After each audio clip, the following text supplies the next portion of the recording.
মানুষের সম্মান জান মালের সাথে জড়িত যে পাপ, এই পাপ আল্লাহর কাছে মাফ হবে না। কাবা ঘরের গেলাফ ধরে কানলেও আপনি আমাকে যে মিথ্যা অপবাদটা দিয়েছেন এটা মাফ হবে না যতক্ষণ না আমি মাফ করছি। কথা কি বুঝতে পারছেন? মনে করেন আপনি আমাকে মিথ্যা একটা অপবাদ দিয়েছেন এবং ধুয়ে রেখে দিয়েছেন একদম মিথ্যা অপবাদ দিয়ে। যতক্ষণ আমি আপনাকে মাফ না করছি, কাবা ঘরে গিয়ে গেলাফ ধরে কান্নাকাটি করলো, এই পাপ মাফ হবে না ইনশাআল্লাহ। এই অবস্থায় মৌত হলে কি হবে? পরকালে দেখবেন আমি দাঁড়িয়ে আছি আপনার জন্য। আপনার হিসেব হচ্ছে, হিসেব শেষ। আপনি সালাত, সওম, হজ জাকাতের নেকি নিয়ে উঠেছেন, কিন্তু দেখছেন আমি দাঁড়িয়ে আছি, আমার মতো আরো 10 জন দাঁড়িয়ে আছে। ওই 10 জনকে আপনি গালি দিয়েছিলেন, অপবাদ দিয়েছিলেন, তাদের গীবত করেছিলেন, তাদের সম্পদ বা সম্মানের হানি করেছিলেন। এখন কিয়ামতের মাঠে আপনার নেকি দিয়ে এই ঋণ শোধ করতে হবে, অন্য কোনো অপশন নাই। আর যদি নেকি শেষ হয়ে যায় তখন কি হবে? তখন আমার আমলনামা থেকে কিছু গুনাহ আপনাকে নিতে হবে।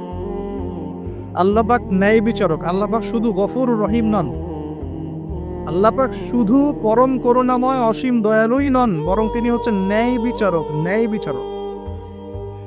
একজন ধর্ষক যদি বলে যে আল্লাহ পাক তো গফুর রহিম, আল্লাহ আমাকে মাফ করে দিতে পারেন, তাহলে যাকে ধর্ষণ করলো সে তার উপর জুলুম হবে না?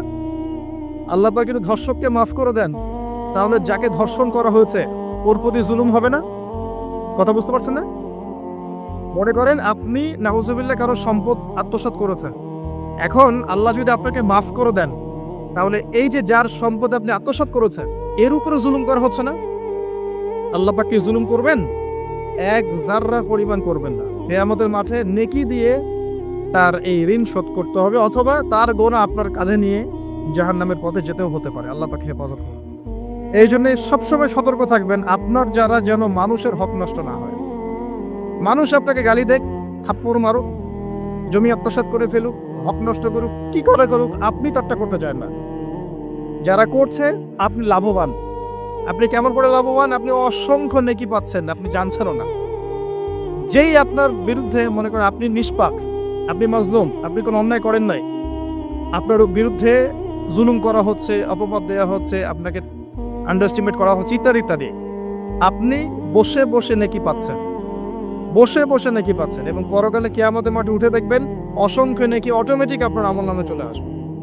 তখন তারা আফসোস করবে দুনিয়াতে এই কাজগুলো না করে ভালো কিছু করলে ভালো হতো। যাই হোক, মানুষের সাথে জড়িত পাপ আল্লাহর কাছে মাফ হবে না। এই কারণে এই রমজান মাসে ওই লিস্টের মধ্যে থাকবে আমি কার কার ক্ষতি করেছি, থাকবেই। কিন্তু যতটুকু মনে পড়ে লিখে ফেলবেন, সুযোগ থাকলে সেটা ফেরত দিয়ে দিবেন। যদি সুযোগ না থাকে ক্ষমা চেয়ে নিবেন, যদি সেই সুযোগও না থাকে তার পরিবারের কাছে ক্ষমা চেয়ে নিবেন, যদি সেই সুযোগও না থাকে তার পক্ষ থেকে সদকা করে দিয়ে পারা যাবে ইনশাল্লাহ। সেই সুযোগও নাই, তাহলে হাতটা তুলে তার জন্য দোয়া করবেন, আল্লাহ আমি আমার অমুক ভাইকে মিথ্যা অপবাদ দিয়েছিলাম, আল্লাহ তুমি তাকে মাফ করে দিও। আশা করা যায় আপনার গুনাহ আল্লাহ মাফ করে দিবেন ইনশাআল্লাহ। আসুন, রমজানের প্রথম কাজ এইটা, গুনার লিস্ট করা। একটু ধৈর্য ধরে বসেন। আমি অনেক ক্লান্ত, অনেক লম্বা সফর করে আসছি, এই জন্য আস্তে আস্তে কথা বলছি। তবে ইনশাআল্লাহ আজকে আমরা রমজানটাকে কিভাবে কাটাবো এবং কোরআনময় করে কিভাবে কাটাবো, কিছু উপকারী কথা আপনাকে বলবো ইনশাআল্লাহ। আল্লাহ পাক আমাদেরকে আমল করা তৌফিক দান করুন। প্রথম কাজ পাপের লিস্ট করা, তারপরের কাজ হচ্ছে তওবা করা। রমজানে আমরা তওবা করব যে আল্লাহ পাক আমি দুনিয়াতে যত পাপ করেছি, জানা অজানা, ছোট বড়, প্রকাশ্য গোপন, যত পাপ করেছি, যা আমি জানি, যা আমি জানি না, যা তুমি আমার চেয়ে ভালো জানো, আল্লাহ মাফ করো। পারা যাবে ইনশাআল্লাহ। খালি বলতে হবে আস্তাগফিরুল্লাহাল্লাযী লা ইলাহা ইল্লা হুয়াল হাইয়ুল কাইয়্যুম ওয়া আতুবু ইলাইহি। এটা করবেন। অথবা আল্লাহুম্মা আনতা রাব্বি লা ইলাহা ইল্লা আনতা খালাকতানি আনা আবদুক ওয়া আনা আলা আহদিক ওয়া ওয়া'দিকা মাস্তাতা'তু আউযু বিকা মিন শাররি মা সানা'তু আবুউ লাক বিনি'মাতিকা আলাইহি ওয়া আবুউ বিযানবি ফাগফিরলি ফাইন্নাহু লা ইয়াগফিরু যুনুবা ইল্লা আনতা। পারা যাবে ইনশাআল্লাহ। হিসনুল মুসলিম, গুগল প্লে স্টোরে যান, একটা অ্যাপস আছে হিসনুল মুসলিম, একটা বই আছে, এটা কিনেন, সমস্ত দোয়া এখানে দেয়া আছে, দেখবেন আর পড়বেন, পকেটের মধ্যে রাখবেন, দেখবেন, পড়বেন, পারা যাবে ইনশাআল্লাহ। ইনশাআল্লাহ। এরপরে তওবার পরে কি? তওবার পরে রমজান মাসের বাজার আগে করব। এখন শাবান মাস চলছে, হাতে যতটুকু টাকা পয়সা আছে বা জমানো কিছু টাকা তো আছে, এখান থেকে আপনি রমজান মাসের বাজার করবেন। রমজান মাসে আপনি বেশি বেশি বাজারে যাবেন না, ওই মাসে যেটা আর্ন করবেন সেটা জমিয়ে রাখবেন, সমস্যা নাই। সম্ভব হলে ঈদের যে কাপড় চোপড় লাগে, আপনার স্ত্রীর জন্য এক সেট, আপনার বাচ্চার জন্য এক সেট, আপনার এক সেট, নতুন কাপড় পরা সুন্নাত, এবং আমরা সবাই নতুন কাপড় পরার চেষ্টা করবো ইনশাআল্লাহ। যাদের নতুন কাপড় নাই তাদেরকে কাপড় দেওয়ার চেষ্টা করবেন ইনশাআল্লাহ। এটাও কিনে রাখতে পারেন আগে ভাগেই।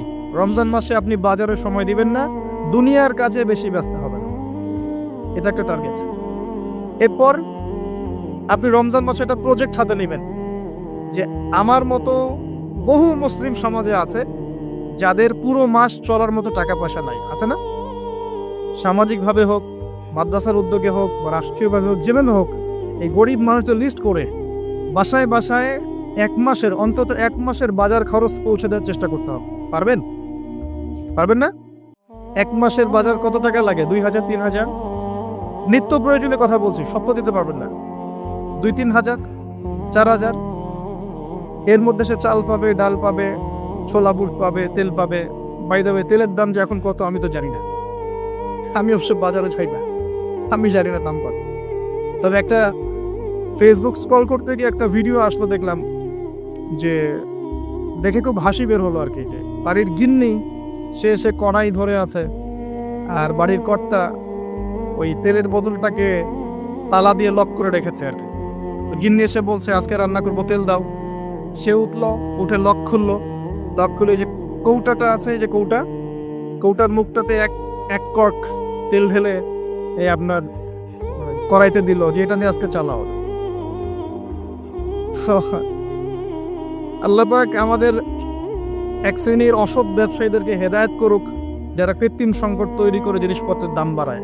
আল্লাহ পাক এদেরকে হেদায়েত করুক, কঠিন শাস্তির আওতায় আনা উচিত। যদি এটা ওমর রাদিয়াল্লাহু আনহুর শাসন হতো, দেখতেন শাস্তি কাকে বলে, প্রকাশ্যে শাস্তি দিত তারা। যদি এটা ওমর রাদিয়াল্লাহু আনহুর যুগ হতো, তাহলে দেখতেন শাস্তি কাকে বলে। ওমর ইবনুল খাত্তাব রাদিয়াল্লাহু আনহুর একজন ছেলে একটা অন্যায় করেছিল, সম্ভবত তিনি মদ পান করেছিলেন, সম্ভবত। কাজী দোররা দিচ্ছে 80 বেত্রাঘাত, দোররা আস্তে আস্তে দিয়েছে, আমিরুল মুমিনের ছেলে, জোরে মারা যাবে না। ওমর রাদিয়াল্লাহু আনহু নিজে উঠে গিয়ে সেই দোররা হাতে এনে নিজে পিটানো শুরু করলেন। দোররা মারা শেষ হওয়ার আগেই ছেলে ডেড, স্পট ডেড। কথা কি বুঝতে পারছেন? এবার ছেলেকে দাফন করলেন, দাফন করে বাকি দোররা যে কটা বাকি ছিল, এই বাকি দোররাগুলো তার কবরের উপরে মারছে। মারার পরে আল্লাহকে বলছে, আল্লাহ আমাকে মাফ করে দিও, হয়তো আমি ন্যায় বিচার করতে পারলাম না। আমি বুঝাতে পারছি ভাই? এটা তার শাসন।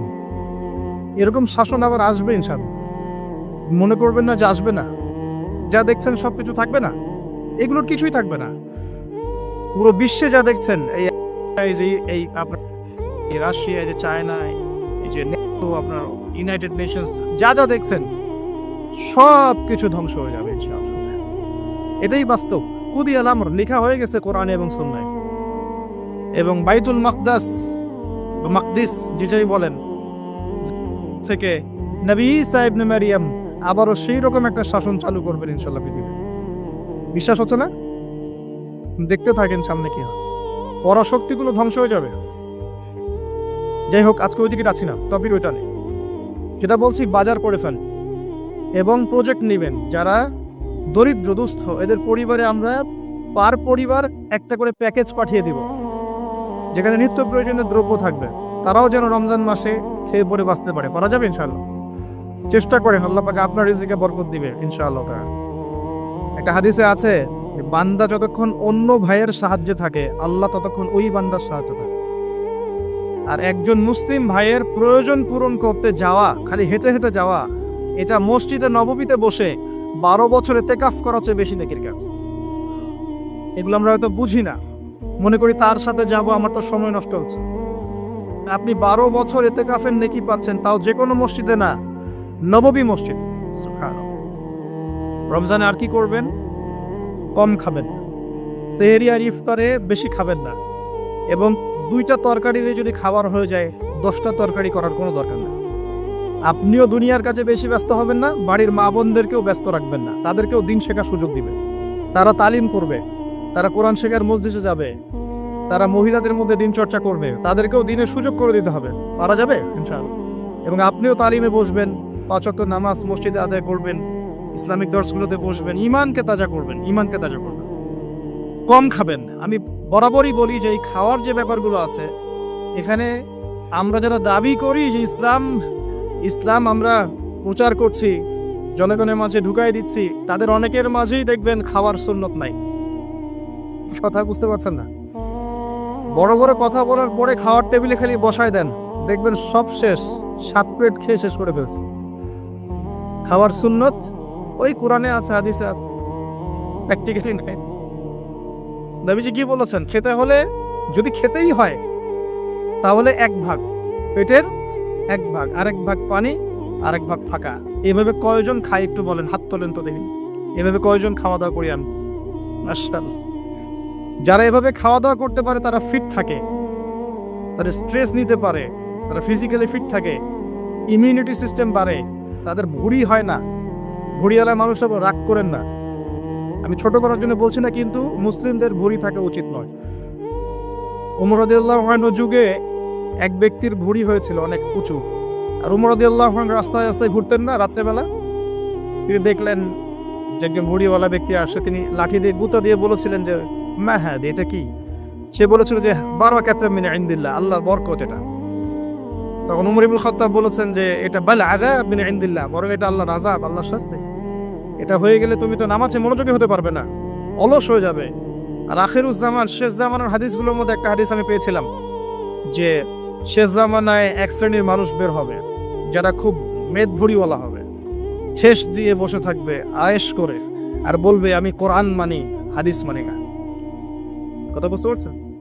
সব লেখা আছে, নবী সাল্লাল্লাহু আলাইহি ওয়াসাল্লামকে সব দেখানো হয়েছে, একদম নিখুঁতভাবে তিনি সব ব্যাখ্যা করে গেছেন। সুবহানাল্লাহ। ঈসা আলাইহিস সালাম যখন আসবেন, তার যে চুল থেকে টপ টপ করে পানি পড়তে থাকবে, এটাও হাদিসে এসেছে। আর কি জানতে চান? আমরা অমুসলিম ভাই বোনদেরকে অনুরোধ করব, জীবনটাকে নিয়ে ভাবুন এবং কোরআন সুন্নাহকে একবার নিরপেক্ষভাবে পড়াশোনা করে, এরপর যদি আপনার মনে হয় মন থেকে হ্যাঁ কোরআন এবং সুন্নাহয় সবকিছুর সমাধান আছে, নিঃসন্দেহে এটা এক আল্লাহর পক্ষ থেকে মনোনীত দিন। আর দেরি করবেন না, ইসলাম কবুল করে ফেলুন। আল্লাহ পাক তৌফিক দান। বলা যায় না তাদের দ্বারা আল্লাহ পাক আমাদের চেয়ে অনেক বেশি খেদমত নিতে পারেন। আল্লাহ পাক এটা বলেছেন, ওয়া ইন তাতাওয়াল্লাউ, হে মুসলিমরা তোমরা যদি মুখ ফিরিয়ে নাও, আল্লাহর দায়িত্ব পালন না করো, আমানতের খেয়ানত করো, ইস্তাবদিল কওমান গায়রাকুম, আল্লাহ পাক অন্য কওমকে তোমাদের জায়গায় নিয়ে আসবেন, সুম্মা লা ইয়াকুনু আমসালাকুম, তারা তোমাদের মতো অপদার্থ হবে না। আসুন রমজান একটু কম খাওয়ার অভ্যাস করেন, সেহরিতে কম, ইফতারেও কম। এমনভাবে খাবেন না যে মনে হচ্ছে এটা আপনার জীবনের শেষ খাওয়া, এইভাবে খাবেন। এবার সম রেখেছেন, সম রাখা অবস্থায় 5 ওয়াক্ত নামাজ জামাতে পড়তে হবে, প্রথম টার্গেট। করা যাবে ইনশাআল্লাহ? 5 ওয়াক্ত নামাজ জামাতে পড়বো। সরকার বাধা দিবে? প্রশাসন বাধা দিবে? আপনার পরাশক্তির আপনাকে বোম মারবে? কিচ্ছু হবে না। আপনি আপনার দিন পালন করবেন। লাকুম দীনুকুম ওয়ালিয়া দিন, তোমাদের দিন তোমাদের, আমার দিন আমার। আপনি 5 ওয়াক্ত সালাত মসজিদে পড়ার চেষ্টা করবেন ইনশাআল্লাহ তাআলা। আর নামাজ পড়বেন রাসূল সাল্লাল্লাহু আলাইহি ওয়াসাল্লামের তরিকা মোতাবেক, তাড়াহুড়া করে 3G 4G নামাজ, রিল্যাক্সে নামাজ পড়বেন। ঠিক আছে ইনশাআল্লাহ? আসেন, রোজা রেখে আর কি করবেন? বেশি থেকে বেশি আল্লাহর জিকির করবেন। সুবহানাল্লাহ, আলহামদুলিল্লাহ, লা ইলাহা ইল্লাল্লাহ, আল্লাহু আকবার, সুবহানাল্লাহি ওয়া বিহামদিহি, সুবহানাল্লাহিল আযীম, লা ইলাহা ইল্লাল্লাহ ওয়াহদাহু লা শারীকা লাহ, লাহুল মুলকু ওয়া লাহুল হামদু ওয়া হুয়া আলা কুল্লি শাইইন কাদির, লা হাওলা ওয়া লা কুওয়াতা ইল্লা বিল্লাহ ইত্যাদি। যত জিকির আছে বেশি থেকে বেশি করবেন। মানুষের সাথে কথা কম বলবেন। অহেতুক চায়ের দোকানে আড্ডা পিটাবেন না, অহেতুক পাবজি নিয়ে পড়ে থাকবেন না, অহেতুক ফেসবুকে স্ক্রল করে সময় নষ্ট করবেন না, অহেতুক ইউটিউবে পড়ে থাকবেন না। আপনি জিকিরে সময় দিবেন, জায়নামাজে বসে থাকবেন, জিকিরে সময় দিবেন। আল্লাহ পাক তৌফিক দান করুন। এবং বেশি থেকে বেশি দোয়া করবেন আল্লাহর কাছে রমজান মাস। দোয়া আপনার নিজের জন্য, আপনার মা বাবার জন্য, আপনার মৃত আত্মীয় স্বজনের জন্য, আপনার ফিউচারের জন্য, আপনার সন্তানদের জন্য, আপনার দেশের জন্য, আপনার জনগণের জন্য, মুসলিম উম্মার জন্য, সবার জন্য কি করবেন? দোয়া করবেন। দোয়ায় কার্পণ্য করবেন না। আপনি যখন অন্য কোনো মুসলিম ভাইয়ের জন্য দোয়া করছেন, তখন আপনার মাথার কাছে একজন ফেরেশতা থাকবেন, যিনি বলবেন যে তোমার জন্যও তাই হোক, তোমার জন্যও তাই হোক। দোয়া করলে লাভ আপনার, ক্ষতি নাই। আর দোয়া করার উপযুক্ত সময়গুলো খুঁজে খুঁজে বের করবেন। যেমন রোজা রাখা অবস্থায় দোয়া করলে দোয়া কবুল হয়। 2 একামতের মাঝখানে, মানে আজান এবং একামত এর মাঝখানে দোয়া করলে দোয়া কবুল হয়। নামাজের ফরজ নামাজের পরে দোয়া করলে দোয়া কবুল হয়। সালাম ফিরানোর আগেও দোয়া করলে দোয়া কবুল হয়, দোয়া মাসুনার পরে। এরপরে সেজদারত অবস্থায় দোয়া করলে দোয়া বেশি কবুল হয়। শেষ রাতে দোয়া করলে দোয়া কবুল হয়। বৃষ্টি পড়ছে এই সময় দোয়া করলে দোয়া কবুল হয়। একটু দান সদকা করেছেন, ভালো কাজ করেছেন, এখন হাত তুলে দোয়া করেন, দোয়া কবুল হয়। ওযু করেছেন, এখন হাত তুলে দোয়া করেন, দোয়া কবুল হয়। অনেক জায়গা আছে দোয়া কবুলের, খুঁজে খুঁজে বের করে দোয়া করতে হয়। দোয়া চাইতে হবে কেন? নিজের দোয়া নিজে করুন। দোয়া চাওয়া ভালো কাজ, এটা কোনো খারাপ কিছু না, কিন্তু নিজের দোয়া নিজে করতে শেখেন। আপনার যা প্রয়োজন আমি কি বুঝতে পারবো? আপনি যদি বলেন ভাই দোয়া করেন, আমি বলতে পারি বারাকাল্লাহ ফিক, কিন্তু আপনার কি কি দরকার, আপনার মূল চাহিদা কি কি, আপনাকে নিজের ভাষা আল্লাহর কাছে বলতে হবে। যদি আপনি কোনো মতে আরবিও না জানেন, আরবির কিছুই জানেন না, আমি বলবো আপনি প্রয়োজনে বাংলাতেই আল্লাহর কাছে দোয়া করেন। আল্লাহ পাক সব ভাষা বুঝবেন ইনশাআল্লাহ। আল্লাহ পাক কি সব ভাষা বুঝবেন না? ইনশাআল্লাহ। বেশি বেশি দোয়া করবেন। রমজান মাসে একটা কাজ করবেন, যাকাত, আপনাদের যাকাত যেটা আছে নিসাব পরিমাণ যাকাত লিস্ট করে ফেলবেন, হিসাব করবেন, রমজান মাসে যাকাত দিয়ে দিবেন, যাকাত আটকে রাখবেন না। যদি যাকাত কেউ অস্বীকার করে সে আর মুসলিম থাকে না, সে কাফের হয়ে যায়, এটা মনে রাখবেন। যাকাত অস্বীকার করার কোনো সুযোগ নেই।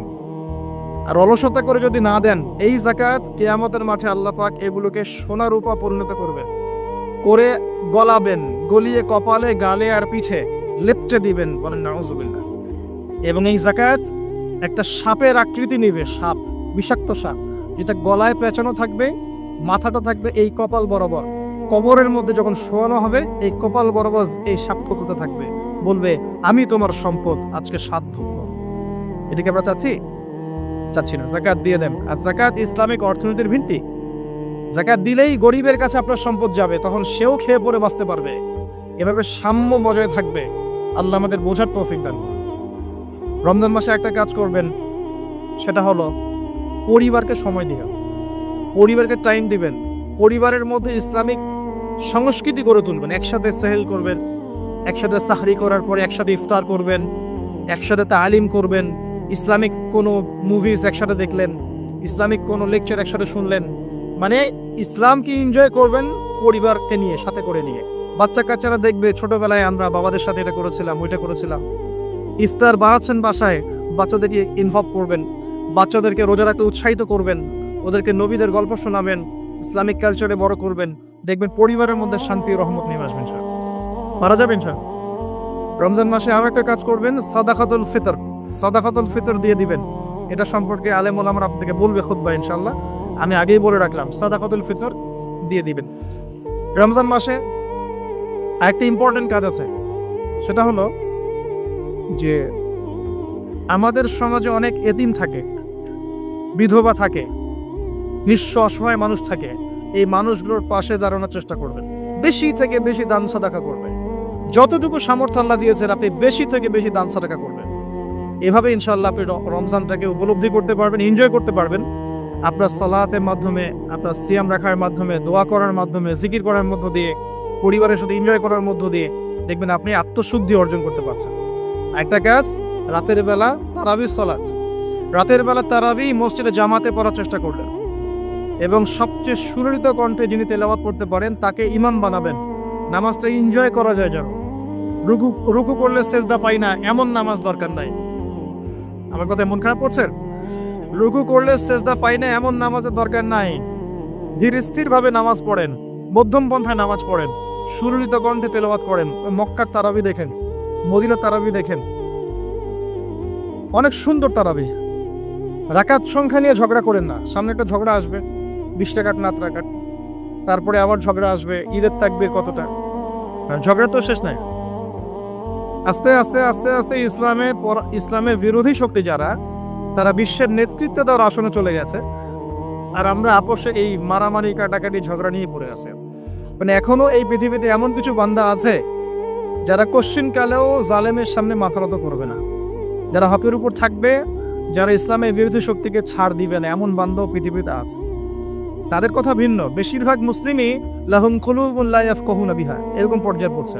হৃদয় আছে, উপলব্ধি করে না, চোখ আছে দেখে না, কান আছে শোনে না। এগুলোর ইখতিলাফ বাদ দিয়ে আপনি স্থিরভাবে নামাজের রাকাত সংখ্যা না, আপনি কোয়ালিটি বাড়াবেন। নামাজটা কত সুন্দর হচ্ছে, এটা ফ্যাক্ট। এবং তারাবির নামাজটাকে এনজয় করে না। খতম হবে কোরআন, আমরা কোরআনকে এনজয় করবো ইনশাআল্লাহ। এরপরেও শেষ রাত্রে আপনি চেষ্টা করেন নিজে ওঠার জন্য, নিজে ওঠার জন্য পরিবারের লোকজনকে ওঠানো। আসো 2 রাকাত নামাজ পড়ি, আসো 4 রাকাত নামাজ পড়ি। সেহরি করার 1 ঘন্টা আগে ওঠা যাবে না? সেহরি করার 1 ঘন্টা আগে উঠলেই কিন্তু আমি মিনিমাম 5-6 রাকাত, 8 রাকাত, 10 রাকাত নামাজ পড়তে পারবো। 2 রাকাত তো পারবো কমসে কম। 2 রাকাত পড়ে একটু তাসবিহ তাহলিল করে, একটু কোরআন তেলাওয়াত করে আল্লাহর কাছে হাত তুলে দোয়া করা যাবে না? ওই সময় আল্লাহ পাক প্রথম আসমানে নেমে আসেন, এসে বলেন, কে আমাকে ডাকবে, আমি তার ডাকে সাড়া দিই। কে আছে আমার কাছে কিছু চাইবে, আমি তোমার চাওয়া পূরণ করব। কে আছো আমার কাছে ক্ষমা চাইবে, আমি তোমাকে ক্ষমা করে দেব। আল্লাহ পাক ফজর পর্যন্ত এটা বলতে থাকে। রমাদানের আর 2টা কাজ। এক হচ্ছে লাইলাতুল কদর তালাশ করবে। আর লাইলাতুল কদর তালাশ করতে হলে শেষ দশকটা ইতিকাফ করার চেষ্টা করবে। ইতিকাফ করতে পারলে আপনি লাইলাতুল কদর পেয়ে যাবেন ইনশাআল্লাহ। স্পেসিফিকলি বলা নাই 27 রমজানে লাইলাতুল কদর হবে, স্পেসিফিকলি বলার সুযোগ নাই, মিস হতে পারে। নবীজি বলেছেন শেষ দশকের বেজর রাত 21, 23, 25, 27, 29 যে কোনো একটা রাত লাইলাতুল কদর হবে। এক রাত ইবাদত করবেন, সারা হাজার হাজার মাস ইবাদত করার নেকি পেয়ে যাবেন ইনশাআল্লাহ তাআলা। এই রাতে দোয়া করলে দোয়া কবুল হয়ে যায়। আল্লাহ পাক আমাদেরকে লাইলাতুল কদর পাওয়ার তৌফিক দান করুন, ইতিকাফ করার তৌফিক দান করে যাবে। আরেকটা কাজ যেখান থেকে আমি আসবো, কোরআনময় রমাদানে, রমজান মাসে সবচেয়ে বড় যে কাজটা, এটা দিয়ে শেষ করছি, শোনেন। এখানে একটু সময় নেব আমি, একটু ধৈর্য ধরে। রমজান মাসের সবচেয়ে বড় কাজ, এবং রমজান মাস যে কারণে মহামান্বিত বা মহিমান্বিত, শব্দটা হয়তো আমি ভুল বলেছি, তো সেটা হচ্ছে আল কোরআনুল কারীম। রমজান মাস সেই মাস যেই মাসে কোরআন নাযিল করা হয়েছে। কি কারণে রমজান মাস এত ফজিলতময়? প্রশ্নটা কি একটা যৌক্তিক প্রশ্ন না? শাবান মাসে কেন এত কিছু নয়? রজব মাসে নয় কেন? রমজান মাসেই কেন? উত্তর একটা উত্তর, যে শাহরু রমাদানাল্লাযী উনজিলা ফীহিল কোরআন। রমজান সেই মাস যেই মাসে আমি কোরআন নাজিল করেছি। কি জন্য নাজিল করেছেন আল্লাহ পাক? হুদাল লিন্নাস, এটা মানব জাতির জন্য হেদায়েত, ওয়া বাইয়িনাতিন মিনাল হুদা, এবং এটা সুস্পষ্ট একটা প্রমাণ, ওয়াল ফুরকান, এবং সত্য মিথ্যার মানদণ্ড, ইলা আখির আয়াত। সূরা কদরে আল্লাহ বলছেন ইন্না আনজালনাহু ফি লাইলাতুল কদর, আমি লাইলাতুল কদরে কোরআন নাযিল করেছি। আর কদর কোন মাসে? শাবানে না রজবে না রমজানে? তাহলে রমজান মাসে কোরআন নাযিল হয়েছে, প্রমাণ হলো। রমজান মাসে আল্লাহ পাক কোরআন নাযিল করেছেন কোথায়? এবার আপনাকে দেখাচ্ছি। এই যে আইয়ামে জাহেলিয়াত। কোথায়? আইয়ামে জাহেলিয়াতে, যখন একটা যুগের মধ্যে শিরক আছে, সুদ আছে, ঘরে ঘরে শিরক, ঘরে ঘরে সুদ, ঘরে ঘরে মাদক, ঘরে ঘরে মেয়েদের অবমাননা, এবং গোত্রীয় হানাহানি, কাটাকাটি, মারামারি, জেনা, ব্যভিচার ভর্তি একটা সমাজের মধ্যে। এখানে রমজান মাসে লাইলাতুল কদরে আল্লাহ কোরআন নাযিল করছেন। কথা কি বুঝতে পারছেন? এবার এই মাসটাকে আল্লাহ পাক সম্মানিত করে দিলেন। তাহলে রমজান মাসের মূল কাজটা কি? কোরআনকে সময় দেয়া। এই মাসের মূল বিষয়টা কি? আল কোরআন। এখন আসেন, এই জাহেলি যুগে কোরআন নাজিল হলো মাত্র 23 বছর পর। কত বছর? মাত্র 23 বছর কোরআন অনুযায়ী চলার পরে দেখা গেল ওই জাহেলি যুগের মধ্যে কোনো শিরক নাই, ওই জাহেলি যুগের মধ্যে কোনো সুদ নাই, ওই জাহেলি যুগের মধ্যে কোনো নারীর অবমাননা নাই, ওই জাহেলি যুগের মধ্যে কোনো রকমের মাদক নাই, এই জাহেলি যুগের মধ্যে, ওই জাহেলি যুগের কোনো গোত্রীয় হানাহানি নাই, সবাই ভাই ভাই হয়ে গেছে। সুবহানাল্লাহ। কত বছর? 23 বছর। কিভাবে চলেছেন? এই আল্লাহর কিতাব আল কোরআনুল কারীম, এর শিক্ষা এবং এর ব্যাখ্যা সুন্নাহ, এটাকে ফলো করে চলা হয়েছে 23 বছর, মাত্র 23 বছর। এখন সেই আল্লাহ কি নাই? সেই নবী নাই? নবী জীবিত না থাকলেও তার সুন্নাহ নেই, এবং সেই কিতাব আমাদের মাঝখানে নাই? সবই আছে। সেই আল্লাহ থাকেন, সেই নবীর সুন্নাহ থাকে, এবং সেই কিতাব আমাদের মাঝে থাকে, তাহলে আমাদের জাহিলিয়াতগুলো দূর করা সম্ভব না? কি করবেন রমজান মাসে কোরআনকে? আপনি জেনেছেন রমাদান মাস কোরআনের মাস, এই মাসটাকে আপনি কিভাবে মূল্যায়ন করবেন? আমি কয়েকটা ক্লাসিফিকেশন বলছি, লিসেন, এই জায়গাটা একটু ভালো করে শোনেন। 1 নম্বর, বিভিন্ন শ্রেণীর মানুষ থাকে।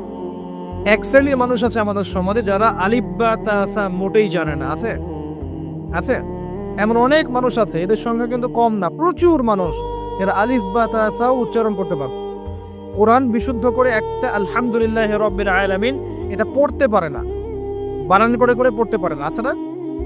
এক কথায় বিশুদ্ধ তেলাওয়াত পড়তে পারে না, এমন মানুষের সংখ্যা কম না বেশি? প্রচুর। তাদের জন্য এই রমজানের টার্গেট হচ্ছে তাদেরকে এই রমজানের মধ্যেই কোরআন তেলাওয়াত করা শিখতে হবে। এতটুকু পারবেন? পারবেন না? ভয় পাচ্ছেন? রমজান 1 মাস সময় লাগার কথা না, আপনার 20 দিন সময় লাগবে কোরআন তেলাওয়াত শিখতে ইনশাআল্লাহ। বিশ্বাস হচ্ছে না? হয়তো আপনি দ্রুত গতিতে পড়তে পারবেন না, কিন্তু পড়তে পারবেন। আপনি মদ মাখরাজ তাজবিদগুলো শিখতে পারবেন। এখন আপনার জন্য টার্গেট যারা কোরআন মোটেই তেলাওয়াত করতে পারেন না, এই মাসে 1 মাসের মধ্যে আপনি কোরআন তেলাওয়াত করা শিখবেন, এটাই আপনার টার্গেট। পারবেন? মনে রাখবেন, নবী সাল্লাল্লাহু আলাইহি ওয়াসাল্লাম বলেছেন ইকরাউল কোরআন, তোমরা কোরআন তেলাওয়াত করো। ফাইন্নাহু ইয়াতি ইয়াউমাল কিয়ামা শাফিআন লিআসহাবিহি, কোরআন কিয়ামতের দিন তার পাঠকারীর জন্য সুপারিশকারী হবে ইনশাআল্লাহ। খায়রুকুম মান তাআল্লামাল কোরআন ওয়া আল্লামা, তোমাদের মধ্যে সেই ব্যক্তি শ্রেষ্ঠ বা উত্তম যে নিজে কোরআন শেখে অন্যকে শেখায়। আরো হাদিস এসেছে, নবী সাল্লাল্লাহু আলাইহি ওয়াসাল্লাম বলেছেন আল্লাযী ইয়াকরাউল কোরআন ওয়া হুয়া মাহিরুম বিহি, যে ব্যক্তি কোরআন তেলাওয়াত করে এবং তার উপরে দক্ষ হয়, মা'আস সাফারাতিল কিরামিন বাররা, সেই ব্যক্তি সম্মানিত ফেরেশতাদের সাথে হাসর করবে ইনশাআল্লাহ। ওয়াল্লাযী ইয়াকরাউল কোরআন ওয়া ইয়াতাতা'উ ফিহি, আর যে ব্যক্তি কোরআন তেলাওয়াত করে কিন্তু করতে গিয়ে আটকে যায়, ওয়া হুয়া আলাইহি শাক, এটা তার জন্য কষ্টকর হয়, ফালাহু আজরান, তার জন্য ডাবল পুরস্কার আছে। একটা হাদিসে তিরমিজির হাদিসে নবীজি বলেছেন যে মান করা হারফাম মিন কিতাবিল্লাহি ফালাহু হাসানা, যে ব্যক্তি একটা হরফ পড়বে আল্লাহর কিতাবের, আলিফ লাম মিম, লা আকুলু আলিফ লাম মিম হারফুন, নবীজি বলছেন আমি বলছি না যে আলিফ লাম মিম তিনটা মিলে একটা হরফ, বাল আলিফুন হরফ, লামুন হরফ, মিমুন হরফ, আলিফ একটা হরফ, লাম একটা হরফ, মিম একটা হরফ, প্রত্যেকটা হরফে তার 10টা করে নেকি হবে ইনশাআল্লাহ। আল হাসানাতু বিআশরি আমসালিহা, একটা নেকিকে 10 দিয়ে গুণ করা হবে। আর রমজান মাসে যে কোনো নেক আমল 70 গুণ বাড়িয়ে দেওয়া হয়। আল্লাহ চাইলে 700 গুণ বাড়াতে পারেন, আল্লাহ চাইলে অপরিসীম বাড়াতে পারেন। আল্লাহ পাক কবুল করুন। তিলাওয়াত করবেন, তিলাওয়াত শিখবেন।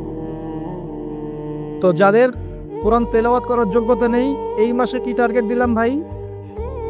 এই মাসে আপনি ন্যূনতম টার্গেট জাস্ট কোরআন তেলাওয়াত শিখবেন, পারবেন ইনশাআল্লাহ? অনেকের মধ্যে কনফিউশন আছে না, আমারটা হচ্ছে কি হচ্ছে না, আছে না, সঠিক হচ্ছে কি হচ্ছে না। আপনিও এই টার্গেটে থাকেন, আপনি এই মাসে কোরআন আবার তেলাওয়াত করা শিখবেন। কিভাবে শিখবেন? মাদ্রাসায় কোর্স করানো হবে, আপনি মাদ্রাসায় যাবেন। অনলাইনে যদি কোর্স করায় কেউ, অনলাইনে কোর্স করবেন, অথবা বাসায় একটা আরবি শিক্ষক নেবেন, অথবা মসজিদ ভিত্তিক এই মাসব্যাপী কোরআন শিক্ষার কার্যক্রম চালু করবেন। করা যাবে ইনশাআল্লাহ। এটা উচিত রাষ্ট্র থেকে চালু করে দেয়া মাসব্যাপী কোরআন শিক্ষার কার্যক্রম। এটা করতে পারলে সবচেয়ে ভালো হতো, এই দেশ থেকে যত মহামারীর ভাইরাস সব চলে যেত। বিশ্বাস করেন না? কোরআনের বরকতে সব বিপদ আপদ কেটে যেতে পারে। সূরা বনী ইসরাঈল আল্লাহ বলেছেন যে ওয়াইদা করাতাল কোরআন, হে নবী আপনি যখন কোরআন তেলাওয়াত করবেন বা করেন, জাআলনা বাইনাকা ওয়া বাইনাল্লাযীনা লা ইউমিনুনা বিল আখিরাহ হিজাবান মাসতুরা, যখন আপনি কোরআন তেলাওয়াত করেন তখন আপনার এবং ওই জগৎ, যেই জগৎটা আল্লাহ এবং পরকালে বিশ্বাস করে না, এদের মাঝখানে, মানে ইমানদার এবং এর শত্রুদের মাঝখানে আমি আল্লাহ একটা অদৃশ্য পর্দা স্থাপন করে দেই। সুবহানাল্লাহ। ওই দিক থেকে কোনো ক্ষতি আপনাকে স্পর্শ করতে পারবে না। যাই হোক, এটা আপনাদের টার্গেট। 2 নাম্বার, দ্বিতীয় শ্রেণীর মানুষ যারা কোরআন মাশাআল্লাহ তিলাওয়াত করতে জানেন এবং আপনার কনফিডেন্স আছে। এখানে একটা কথা বলতে ভুলে গিয়েছিলাম যে আপনাকে শয়তান 3 ভাবে বিভ্রান্ত করতে পারে। একটা হচ্ছে শয়তান কিন্তু আপনাকে বোঝাতে পারে যে আপনি অনেক জানেন, আপনার জানার দরকার নাই, এটা শয়তান আপনাকে বোঝাতে পারে। 2 নম্বর বোঝাতে পারে যে আপনার দ্বারা হবে না, আপনি পারবেন না। আমার কথাটা মনে রাখেন। 3 নম্বর বোঝাতে পারে যে আমার অনেক সময় পড়ে আছে, পরে শিখে নিব, এটা তাড়াহুড়োর কি আছে। এই 3টা অস্ত্র শয়তানের বড় বড়। আরেকটা অস্ত্র আছে 4 নাম্বার, সেটা হলো শিখতে গিয়ে দেখবেন শয়তান ওয়াসওয়াসা দিবে, এই টিচার ভালো না, ওস্তাদ ভালো না। এটা একটা ওয়াসওয়াসা। ওস্তাদের হাতে নিজেকে ছেড়ে দিতে হবে, তারপরে সে বুঝবে আপনাকে কোন পথে নিয়ে যেতে হবে। নবী মুসা আলাইহিস সালাম যখন এসেছিলেন খিদর আলাইহিস সালামের কাছে, হাল আত্তাবিউকা আন তুআল্লিমানি মিম্মা উল্লিমতা রুশদা, তিনি এসে বলেছেন, হে খিদর, আমি কি আপনার সাথে থাকতে পারি এই শর্তে যে আল্লাহ আপনাকে যে জ্ঞান শিখিয়েছেন আমাকে শেখাবেন? তখন খিদর আলাইহিস সালাম বলছেন, ইন্নাকা লান তাসতাতিআ মা'ইয়া সাবরা, তুমি তো আমার সাথে ধৈর্য ধরতে পারবে না। ধৈর্য ধরে ওস্তাদের কাছে সোপর্দ করতে হয়, তারপরে জ্ঞান পাওয়া যাবে ইনশাআল্লাহ। এত অস্থির হলে হবে না। 2 নম্বর শ্রেণী যারা পড়তে পারেন তাদের জন্য নসিহত হচ্ছে, এই রমজান মাসে আপনার টার্গেট এই কিতাব আপনি একবার খতম করবেন, একবার অনলি। পারবেন? অনলি একবার। প্রত্যেক দিন আপনি 1 পারা করে পড়বেন, প্রত্যেক দিন 1 পারা, 30 দিন 30 পারা। সম্ভব? খুব কঠিন? করা যাবে না? ইনশাআল্লাহ আল্লাহ পাক তৌফিক দান করুন। আবারও বলছি, কোরআন তেলাওয়াত করলে আপনি প্রত্যেক হরফে 10 নেকি পাবেন। আপনি এই কোরআন আপনার পক্ষে সুপারিশ করবে, আপনি সম্মানিত ফেরেশতার সাথে হাসর করবেন। ইন্নাল্লাহা ইয়ারফাউ বিহাযাল কিতাবি আকওয়ামান ওয়া ইয়াদাউ বিহিল আখারিন। বহু সম্প্রদায়কে আল্লাহ পাক এই কোরআনের মাধ্যমে সম্মানিত করেন, অনেককে অপদস্থ করেন। হাফেজে কোরআনদেরকে বলা হবে, ইকরা ওয়ারতাক, তোমরা পড়ো, উঠতে থাকো। ফাইন্না মানজিলাতাক, তোমার আসন হবে, মঞ্জিল হবে, ইলা আখিরি আয়াতিন তাকরাউহা, তুমি যেখানে তেলাওয়াত করা থামবে সেখানে জান্নাতে ওই উচ্চ আসনে তোমাকে বসানো হবে। কেউ যদি 500টা আয়াত পড়ে 500 তলা বাড়ি দেওয়া হবে জান্নাত। কেউ যদি 1000 আয়াত পড়তে পারে 1000 তলা বাড়ি দেওয়া হবে জান্নাত ইনশাআল্লাহ তাআলা।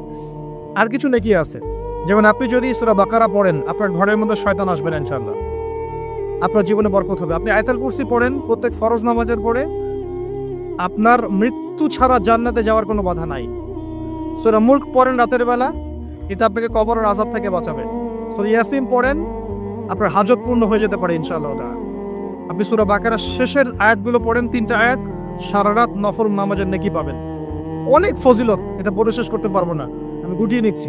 যারা কোরআন তেলাওয়াত করতে পারেন তাদের জন্য কোরআন রমাদান হচ্ছে, আপনারা কোরআন 1 পারা করে পার ডে পড়বেন, একবার খতম দিবেন। পারা যাবে? আল্লাহ পাক তৌফিক দান করুন। 3 নাম্বার, তারা যারা হাফেজে কোরআন, তাদের টাস্ক হচ্ছে এই কোরআন রমজান মাসে পুরোটা আবার হিফসের চর্চা করবেন। অনেক সময় ইয়াদদাশ কমে যায় না, অনেকে আমরা ভুলে যাই না।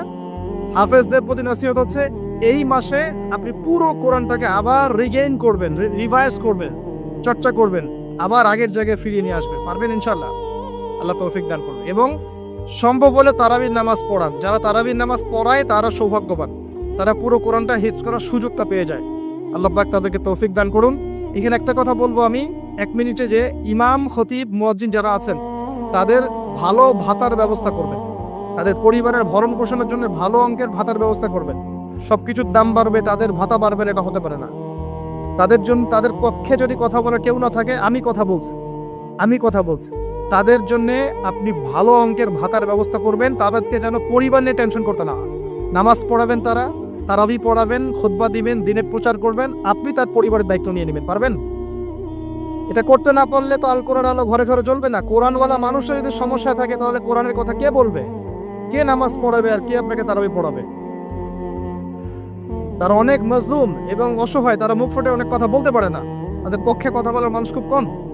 তাদেরকে ভালো অঙ্কের অনারিয়ামের ব্যবস্থা করবেন, এটা করা উচিত আমাদের সবার। একটি ইমামের বেতন 5,000 10,000 টাকা, কিভাবে সংসার চলবে? সংসার চলতে পারে না। আল্লাহ পাক তাদেরকে প্রশস্ত রিজিকের ব্যবস্থা করুন, আমিন। আমাদের মানসিকতা পরিবর্তন করুন, আমিন। হাফেজ কোরআনদের জন্য এই টাস্ক, আপনারা পুরো কোরআন হিফজ করবেন, চর্চা করবেন এই রমজান মাসে। তারপরে আর 2 দিনে বলে শেষ করছি, যারা কোরআন আমরা অর্থ জানি, টুকটাক অর্থ জানি, আমাদের কাজ হচ্ছে এই রমজান মাসে কোরআনের ব্যাকরণগুলোকে ঝালাই করা, আরবি ভাষাটাকে একটু ঝালাই করা, এবং বিশুদ্ধ তাফসীরকে নিয়ে পুরো কোরআন A to Z পুরো কোরআন 1 মাসের মধ্যে অর্থ সহ পড়া। পারবো ইনশাল্লাহ?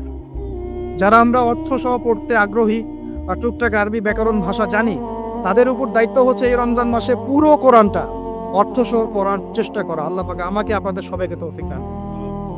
এখানে আমি একটা সহজ কথা বলছি, শোনেন। আল কোরআনুল কারীমের মধ্যে 600টা পৃষ্ঠা আছে। কয়টা পৃষ্ঠা? এই কিতাবের মধ্যে 600 পৃষ্ঠা আছে।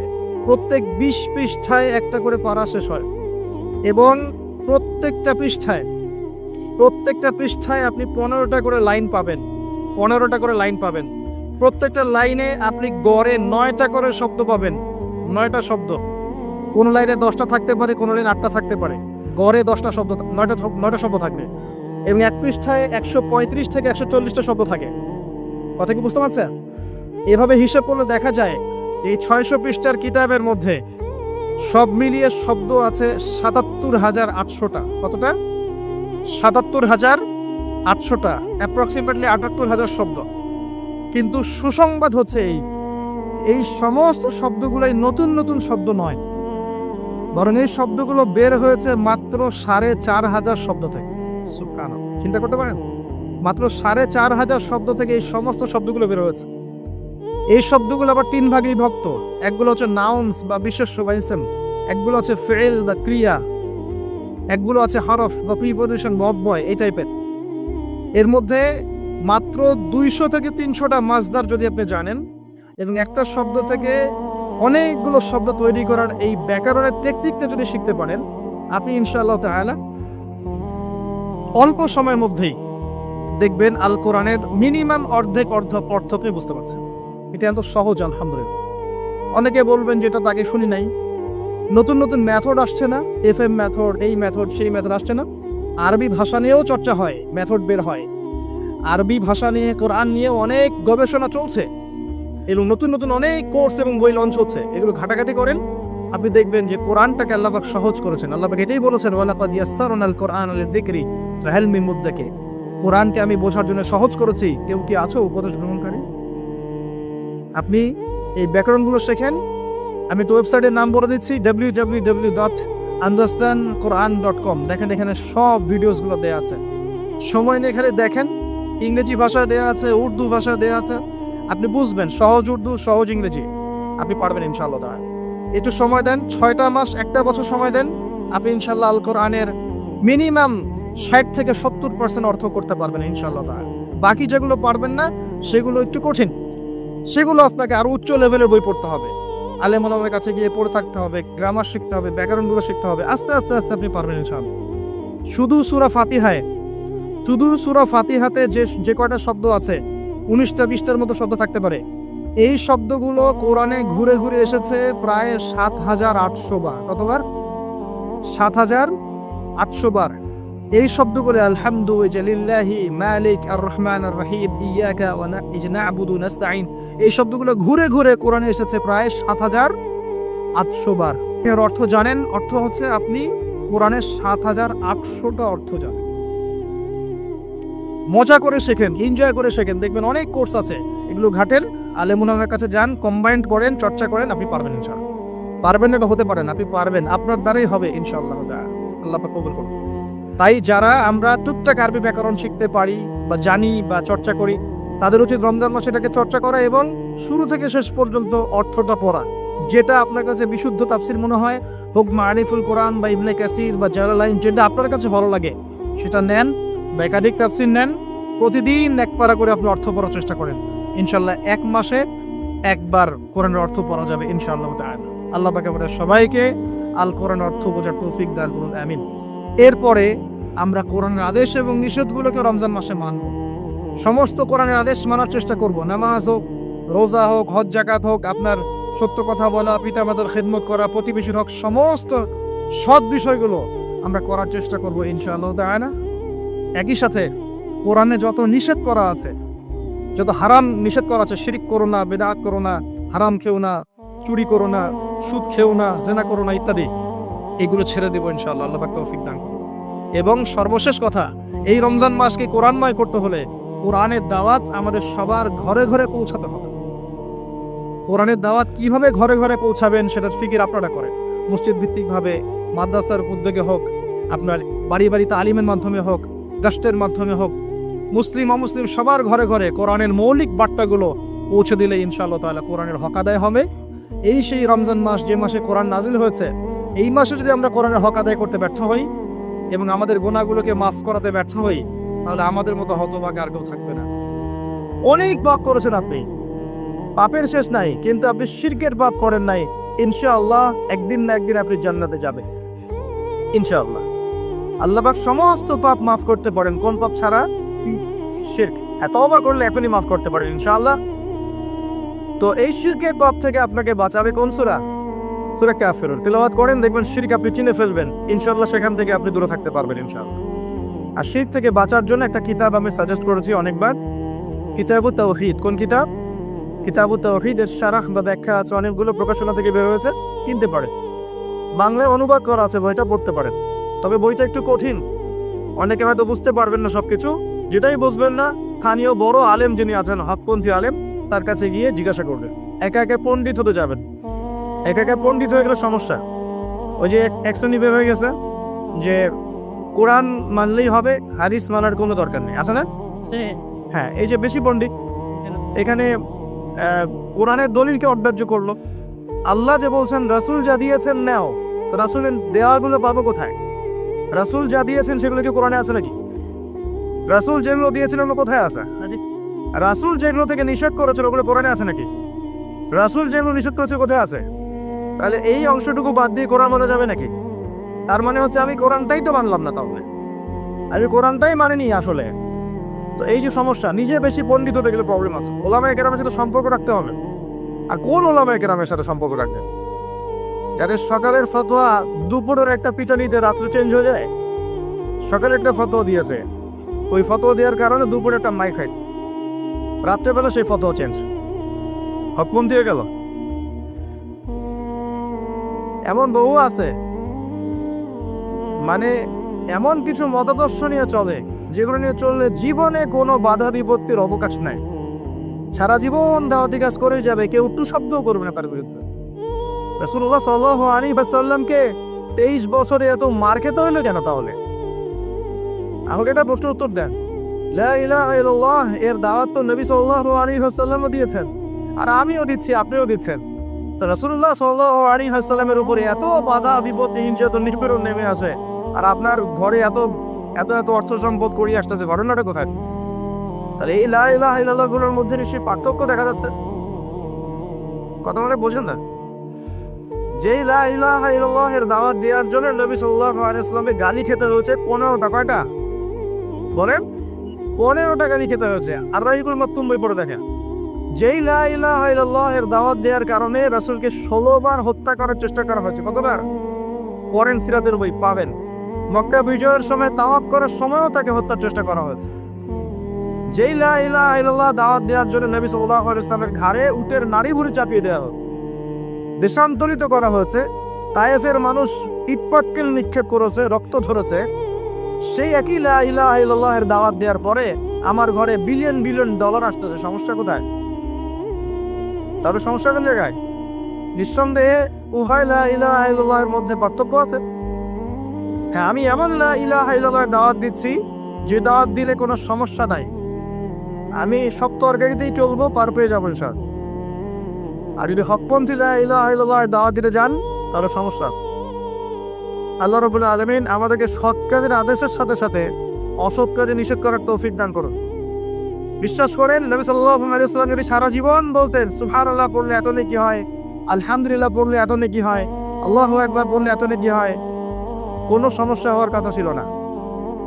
নবী সাল্লাল্লাহু আলাইহি ওয়াসাল্লামকে প্রস্তাব দেওয়া হচ্ছে, তুমি যে আল্লাহর ইবাদত করো সেই আল্লাহর ইবাদত আমরা করব, পাশাপাশি আমরা আমাদের লাত উজ্জা মানাতেরও ইবাদত করব। হবে কি? নবী সাল্লাল্লাহু আলাইহি ওয়াসাল্লাম বলছেন, জিনা হবে না। কুলু লা ইলাহা ইল্লাল্লাহ তুফলিহুন। লা ইলাহা ইল্লাল্লাহ বলে সমস্ত বাতিল ইলাহকে অ্যাভয়েড করতে হবে, এলিমিনেট করতে হবে, তারপর হবে মুসলিম।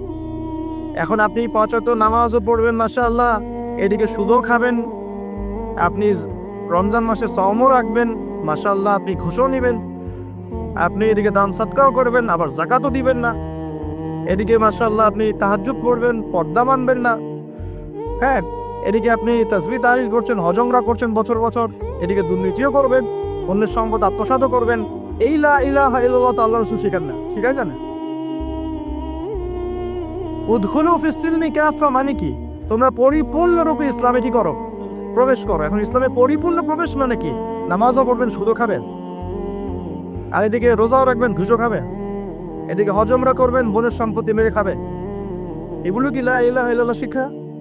মনে রাখবেন, লা ইলাহা ইল্লাল্লাহ এর হকপন্থী ওলামায়ে কেরাম যারা, সোহবতে গিয়ে পড়ে দিন শিখবেন ইনশাআল্লাহ। পারবেন না? এটা চেনার জন্য আপনাকে এত কষ্ট করতে হবে না, এত কষ্টের প্রয়োজন নাই। খালি দেখবেন যে কাদের দাওয়াতে বাধা বিপত্তি নেমে আসে আর কাদের আসে না। এতটুকু চোখ কান ফলো রাখলেই বুঝতে পারবেন ইনশাআল্লাহ।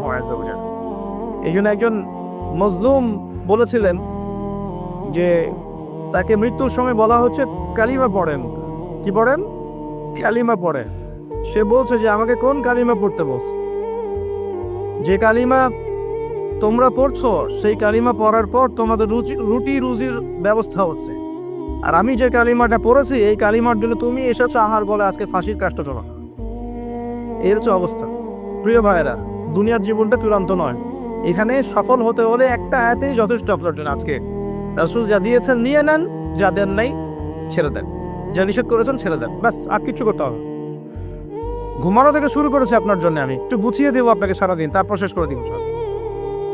এবার আপনি ডান পাশে কাজ হচ্ছেন, হয়ে বলবেন আল্লাহ নবী ইসমিকে আমুতু আহিয়া। তার আগে যদি সম্ভব হয় 33 বার সুবহানাল্লাহ, 33 বার আলহামদুলিল্লাহ, 34 বার আল্লাহু আকবার পড়ে আপনি ঘুমিয়ে যান। এখন যদি আপনি 6 ঘন্টা বা 8 ঘন্টা ঘুমিয়ে থাকেন, প্রত্যেক সেকেন্ডে আপনি নেকি পাবেন ইনশাআল্লাহ। কেন নেকি পাবেন? কারণ আপনি আপনার আদর্শ মতো ঘুমান নাই, আপনি রাসূলুল্লাহ সাল্লাল্লাহু আলাইহি ওয়াসাল্লামের আদর্শ মতো ঘুমিয়েছেন, মুহাম্মদ রাসূলুল্লাহর উপর আমল করেছেন। মুহাম্মদ রাসূলুল্লাহ মানে কি? প্রতিটা কাজ করতে হবে কার তরিকায়? রাসূলুল্লাহ। এটা বোঝেন। লা ইলাহা ইল্লাল্লাহ মানে কি? মানে আল্লাহ ছাড়া আর কিছুই চলবে না। সোজা কথা, আল্লাহ ছাড়া আর কিছুই কি চলবে? কিছুই চলবে না। মুহাম্মদুর রাসূলুল্লাহ মানে হচ্ছে প্রতিটা কাজ করতে হবে কার পদ্ধতিতে? মুহাম্মদ সাল্লাল্লাহু আলাইহি ওয়াসাল্লামের তরিকা। ব্যাস, এই এতটুকু যথেষ্ট। এই কালিমা নিয়ে মৃত্যুবরণ করলে পরে ইনশাআল্লাহ একদিন না একদিন আপনি জান্নাতে যাবেন ইনশাআল্লাহ। যদিও আপনি চুরি করেন, যদি আপনার জিনা করেন, যদি আপনি মদ খান, ইনশাআল্লাহ আল্লাহ চাইলে সেই গুনাহ মাফ করে দেবেন ইনশাআল্লাহ। এখন প্রিয় ভাইয়েরা, ঘুম থেকে উঠলেন, এখানে দুটো কথা বলে দেই। এখন আমরা যে সময়টাতে আছে, এটা শীতকাল না? এই সময়টা কি শীতকাল না? আমি দেখছি আমি ছাড়া আপনারা সবাই শীতের কাপড় পরেছেন। মাসা খুব ঠান্ডার যুব সমাজে এত ঠান্ডা লাগে কেন? এই বয়সে এত ঠান্ডা লাগে কেন? এখন তো রক্ত গরম থাকার কথা নাকি? ঠান্ডা লাগে খুব, তারও তো সমস্যা। আচ্ছা, এটা তো শীতকাল চলছে নাকি? শীতকাল সম্পর্কে দুটো কথা বলে দিয়ে আপনার উপকার হবে ইনশাআল্লাহ, আমার উপকার হবে ইনশাআল্লাহ। একটা হাদিসে আসছে শীতকালটা হচ্ছে মুমিনদের জন্য গনিমত। মুমিনের জন্য কি গনিমত? মানে হচ্ছে একটা সম্পদ, যে সম্পদটা যুদ্ধ করে লব্ধ করতে হয়, কিন্তু এখানে কোনো যুদ্ধের প্রয়োজনই হচ্ছে না। গনিমত, উপহার, গিফট। কিরকম? শীতকালে রাতটা হয় লম্বা, রাত্রি হয় লম্বা, হয় না? এতে করে সারা রাত আপনি অনেক ইবাদত করতে পারবেন। আর দিনটা হয় ছোট, দিনটা ছোট হয় না? এতে করে আপনি দিনের বেলা সওম বা রোজা রাখতে পারবেন। শীতকাল আসলেই সাহাবীরা বলতেন আহলান সাহলান, শীতকালকে বলতেন আহলান সাহলান। শীতকাল তুমি এসেছো, আলহামদুলিল্লাহ। এখন রাত্রেবেলা হে কোরআনওয়ালারা তোমরা উঠে যাও এবং কোরআন তেলাওয়াত করতে থাকো, এবং দিনের বেলা তোমরা সওম পালন করতে থাকো, আলহামদুলিল্লাহ। তো শীতের রাতটা কাজে লাগাতে পারি না আমরা? রাতের একটা অংশ ঘুমিয়ে যাবেন, শেষ অংশে উঠে তাহাজ্জুদ করবেন এবং কোরআন তেলাওয়াত করবেন এবং আল্লাহর কাছে হাত তুলে দোয়া করবেন। ইনশাআল্লাহ শেষ অংশে, রাতের শেষ অংশে আপনি যে দোয়াই করবেন, আপনার রিজিক যদি হালাল হয় ইনশাআল্লাহ কবুল হয়ে যান। শীতকালকে কাজে লাগান। আবার দিনটা হয় ছোট, তাই দিনের বেলা আপনি সওম বা রোজা রাখতে পারবেন। আল্লাহ পাক তৌফিক দান করুন। শীতকাল সম্পর্কে একটা এরকম বর্ণনা আছে, যখন কঠিন শীত আসবে তখন ওই শীতটা থেকে একটা আশ্রয় প্রার্থনা করতে হয় আল্লাহর কাছে, আল্লাহ এই কঠিন শীত থেকে আমাকে বাঁচাও। কারণ কি জানেন? কারণ হচ্ছে জাহান্নাম বছরে 2টা নিঃশ্বাস ছাড়ে। কয়টা নিঃশ্বাস? একটা নিঃশ্বাস গ্রীষ্মকালে যখন প্রচন্ড দাবদাহ চলে, ওইটা হচ্ছে জাহান্নামের নিঃশ্বাসের ফসল। ওই প্রভাবে পৃথিবীতে এরকম দাবদাহ চলে। এই সায়েন্স বিশ্বাস করবে? করবে না। ওর বিশ্বাসের আমার যায় আসে না। আল্লাহ পাক বলেছেন সত্য, রাসূল বলেছেন সত্য। আরেকটা হচ্ছে শীতকালে যখন প্রচন্ড ঠান্ডা, তখন শীতকালে জাহান্নামের এমন একটা জায়গা আছে যেটা কিন্তু শীতল জায়গা। জাহান্নামের পুরো জায়গাটাই কিন্তু আগুন নয়, এমনও জায়গা আছে যেটা কি খুব শীতল। ওই শীতল অংশ শ্বাস ছাড়লে এই যে পৃথিবীতে সেই শীতের একটা প্রভাব চলে আসে, প্রচন্ড ঠান্ডার শৈত্যপ্রবাহ চলে আসে। এটা হয়তো অনেকে বিশ্বাস করবে না, মনে করবে যে ধর্মান্ধ কথাবার্তা। হাদিসে আছে নবী সাল্লাল্লাহু আলাইহি ওয়াসাল্লাম বলেছেন, কে সত্যবাদী? এই পুরো সম্বোধনা রাসূল সাল্লাল্লাহু আলাইহি ওয়াসাল্লাম। এই বিশ্বের সমস্ত মানুষ সত্যবাদী বেশি না আল্লাহ রাসূল বেশি সত্যবাদী? ব্যাস, আর কোনো দরকার আছে কথার? শীতকালটা কাজে লাগাই। এই শীতকালে আমি একটা আমল বলে দিই প্রিয় ভাইরা। শীতকালে নবী সাল্লাল্লাহু আলাইহি ওয়াসাল্লাম এই যে তাহাজ্জুদ পড়তে উৎসাহিত করেছেন, তওম রাখতে উৎসাহিত করেছেন, এবং সাহাবীরা কোরআন তেলাওয়াত করতে উৎসাহিত করেছেন। একটা হাদিসে আছে তিনটা কাজ মানুষের গুনার একটা বড় বড় অংশকে মিটিয়ে দিবে। এক নম্বর কাজ হচ্ছে সংকটকালীন অবস্থায় দান। মানে আপনার দান করার এখন সামর্থ্য খুব কম, টাকা পয়সা টানা হেসরা আছে, এখন আপনি দান করছেন, এই দানের বিনিময়ে আল্লাহ পাক গুনাহ আপনার মাফ করে দিবেন ইনশাআল্লাহ। দুই নম্বরটা হচ্ছে যে কঠিন গরম পড়েছে, এই গরমের দিন আপনি রোজা রেখেছেন, তৃষ্ণার্ত থেকেছেন, এই গরমে রোজা রাখার কারণে আপনার গুনাহ মাফ হয়ে যাবে ইনশাআল্লাহ। আরেকটা কাজ হচ্ছে প্রচন্ড শীতকাল, এই যে এখন শীতকাল পড়ছে, এই শীতকালে আপনি ঠান্ডা পানিতে ওযু করছেন কষ্ট করে, এই ওযুর বদৌলতে আপনার গুনাহগুলো মাফ হয়ে যাবে ইনশাআল্লাহ। এই তিনটা কাজ শীতকালে পাওয়া যাচ্ছে না। তিন নম্বর কাজটা শীতকালে পাওয়া যাচ্ছে না, যে শীতের সময় পূর্ণাঙ্গ রূপে ওযু করলে আপনার গুনাহগুলো মাফ হয়ে যাবে ইনশাআল্লাহ। তো শীতকালে মাশাআল্লাহ আমাদের ওয়াজ মাহফিলগুলো হবে, ওয়াজ মাহফিলগুলোতে অ্যাটেন্ড করবেন, ঈমান রিচার্জ করবেন, রাতের বেলা তাহাজ্জুদ পড়বেন ইনশাআল্লাহ। তাড়াতাড়ি ঘুমিয়ে যাবেন যাতে করে শেষ রাত্রে আপনি উঠতে পারেন। রাতটা লম্বা হবে, একটা অংশে কোরআন তেলাওয়াত করবেন, একটা অংশে দোয়া করবেন ইনশাআল্লাহ তাআলা। আল্লাহ পাক দুনিয়া আখিরাতের যত হাজত আপনি পূর্ণ করে দিবেন ইনশাআল্লাহ। আর দিনের বেলা সম্ভব হলে সম রাখবেন।